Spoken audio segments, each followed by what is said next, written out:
కుకింగ్‌లోకి వెళ్ళిన కొత్తలో బిర్యానీ అంటే అమ్మో! ఎంతో పెద్దది, కష్టమైందనుకుంటారు.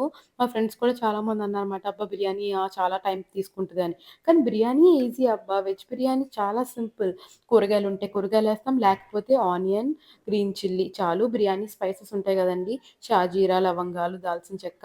సో, అవేసుకొని చక్కగా ఉల్లిపాయ, పచ్చిమిర్చి వేసుకొని, కొత్తిమీర, పుదీనా, అల్లం వెల్లి పేస్ట్ వేసి చక్కగా వేగనిచ్చాక, బాస్మతి రైస్ అయితే మాత్రం ఒక 10 మినిట్స్ దాకా సోక్ చేసి, చక్కగా నీరు వార్చేసుకొని, ఇప్పుడే వేసామనుకోండి, ఆహ్, ఆ వేడికి చక్కగా పలుకు పలుకుగా అవుతదన్నమాట. డ్రై అయ్యి రైస్ మనకి అతుక్కోకుండా, ముద్ద అవ్వకుండా బిర్యానీ రైస్ చాలా వస్తది.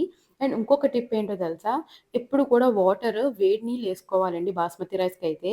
ఎందుకంటే, ఇలా వేయించిన రైస్‌లో మనం మామూలు వాటర్ రూమ్ టెంపరేచర్ తెస్తే అది ఆ వాటర్ బాయిలింగ్ అయ్యే లోపల రైస్ ఓవర్ కుక్ అయిపోతది. వేడిగా ఉన్నప్పుడు ఇలాగే అనిపిస్తది. కానీ చల్లారితే పొడి పొడిలాడుతూ బిర్యానీ చాలా వస్తది.